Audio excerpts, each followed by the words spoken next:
Sectum Sempra, a blade without a hilt, a curse without remorse. Sectum Sempra is Severus Snape's most infamous creation, a dark incantation designed not to wound, but to mutilate. Its very name fuses Latin roots, sectum, meaning cut, and sempra, meaning always. In essence, the always cutting curse. Upon casting, the spell behaves like an invisible sword, lashing deep into its victim with unseen slashes. It bypasses physical armor and ignores human hesitation. The result? Deep lacerations, rapid blood loss, and immediate collapse. To the untrained, it appears as though the victim has been violently assaulted by an invisible beast. Snape inscribed this curse into the margins of his personal advanced potion-making textbook, hidden beneath the anonymous moniker, the Half-Blood Prince. Though never taught at Hogwarts, the spell found its way into dangerous hands, most notably Harry Potter's, who used it unknowingly against Draco Malfoy. The encounter nearly proved fatal, but Sectum Sempra is more than a weapon. It's a manifestation of defensive darkness, a calculated curse designed not for showmanship, but for survival. Given Snape's tormented school years, often targeted by the Marauders, it's likely that Sectum Sempra was forged not in ambition, but in fear. The spell is not classified as one of the 3 unforgivable curses, yet its brutality rivals them. That distinction, that loophole, makes it even more dangerous. Sectum Sempra is rarely cast in battle due to its uncontrollable violence. When used, it's a last resort, a spell of finality. It cuts deeper than the body. It cuts into intent. Vulnera Sanentur. Not all creators of dark magic provide a cure. Severus Snape did. Vulnera Sanentur is the only known counter-curse to Sectum Sempra, a healing incantation so advanced it borders on magical surgery. Where common charms like Episci close surface wounds, Vulnera Sanentur reaches deeper. It reverses hemorrhaging, knits torn flesh, and halts death in progress. Its name is pure Latin. Vulnera meaning wounds, and Sanentur meaning may they be healed. The phrase itself is poetic, and the casting must be as well. The spell is not barked in urgency. It's murmured in cadence, 3 times like a ritual. First, to slow the bleeding. Second, to begin the closure. Third, to fully seal the skin. But the magic doesn't work alone. Dittany, a rare restorative herb, is often needed alongside it to stimulate new tissue and prevent scarring. Without it, Vulnera Sanentur may halt death, but not restore wholeness. We see the spell in its purest form when Snape heals Draco Malfoy after Harry's misguided use of Sectum Sempra. The moment is silent, solemn, the flow of blood easing under Snape's wand, the lacerations closing like reverse time. His voice is described as song-like, almost gentle, a stark contrast to the violence that prompted it. There's a quiet morality hidden in this spell's existence. Snape did not have to create it. He could have left Sectum Sempra irreversible, a mark of vengeance with no return. Instead, he wrote a cure, and that says more about him than any duel ever could. Levicorpus. Shame in midair. Levicorpus is not a spell of destruction, it's a spell of humiliation. When cast, the target is yanked into the air by their ankle, suspended upside down as though an invisible hook has caught them. Clothes fall. Dignity vanishes. It's theatrical, sudden, and inescapable, a curse designed for spectacle. The name itself is blunt, from Latin levare, to lift, and corpus, body. It translates simply to lift the body, but its meaning runs deeper in context. For Severus Snape, it was a silent weapon, originally intended to be cast non-verbally, quick, quiet, and degrading. This spell became a running joke among students during Snape's time at Hogwarts. According to Remus Lupin, Levicorpus gained rapid popularity, used so frequently that you couldn't move for being hoisted into the air. What few realized was that the inventor, the Half-Blood Prince himself, was walking those same corridors. Snape likely created Levicorpus with one target in mind, James Potter. The Marauders mocked and hexed him constantly, and Levicorpus offered a form of retaliation. Ironically, James would later use it on Snape publicly, turning his own magic into a tool of ridicule. And yet, the spell survived. Harry learned it years later, again from Snape's annotated textbook, and used it in both duels and mischief. It became part of Hogwarts culture, proof that even petty magic leaves a legacy.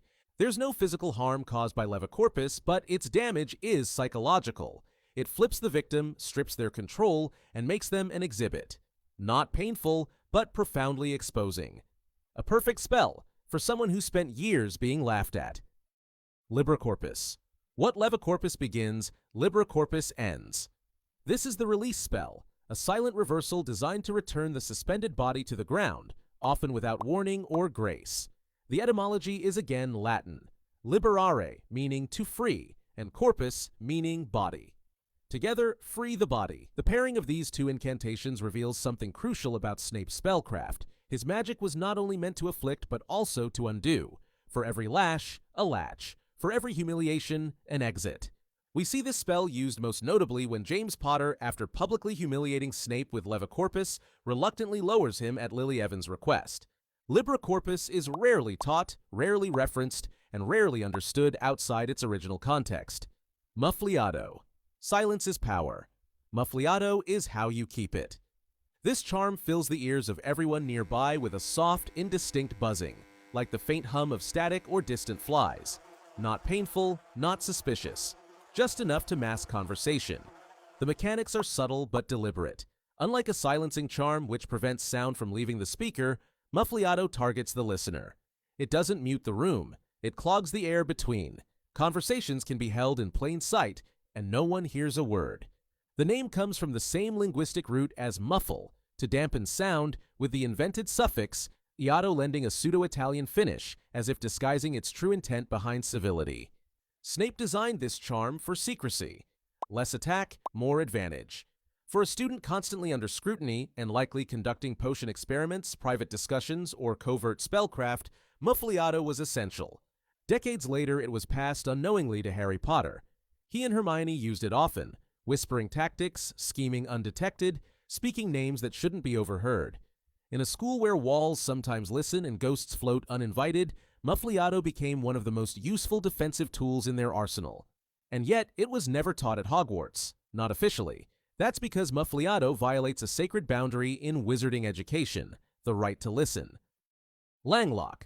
Some silences are forced. Langlock is a jinx of immediate consequence, binding the target's tongue to the roof of their mouth, rendering them utterly unable to speak. No words, no incantations, just mute panic. Its linguistic construction is simple but sharp.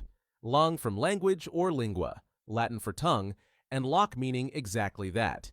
It locks your voice inside your own mouth.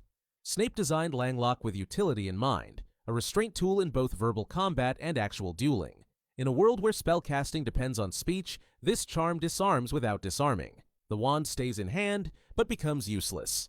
Crucially, it works on both the living and the spectral. When Harry later discovers it in Snape's annotated book, he uses it on Peeves, the school's most uncontainable poltergeist. The result is eerie. Peeves, flailing and furious, unable to jeer. A walking noise machine reduced to silence. Harry also casts it on Argus Filch, the cantankerous caretaker, in moments of mischief. But even when used playfully, Langlock carries weight. It turns speech into a vulnerability. In the right hands, it's a defensive measure, a spell that speaks volumes by removing speech altogether. The Toenail-Growing Hex. Every curse has its crown. This one wears a sock. Unlike Snape's other creations, which skew towards silence, secrecy, or savagery, the Toenail-Growing Hex is pure magical mischief. It causes the target's toenails to grow at an absurdly accelerated rate. The spell has no known incantation in canon, but its effects are unmistakable. Curling nails, shredding through shoes, and immediate bewilderment. When Harry used it on Vincent Crabbe in his 6th year, the reaction was both entertaining and mildly alarming. The charm produced what the book called very entertaining results, a rare bit of levity in an otherwise darkening world. But its absurdity is the point. Snape didn't invent this to harm or control. He invented it to mock, to embarrass, to catch his enemies off guard with ridiculousness. In a school of bullies and braggarts, there is something deeply Slytherin about a hex that turns intimidation into discomfort. Imagine delivering a threat, only to have your toenails spiral out of your boots. And yet, like all Snape's spells, it's cleanly designed. No lasting harm, no permanent mark. Just chaos, theatrically timed. If you want to see how the wand itself shapes the wizard, watch our next video. Every wand, core, and wood explained in detail.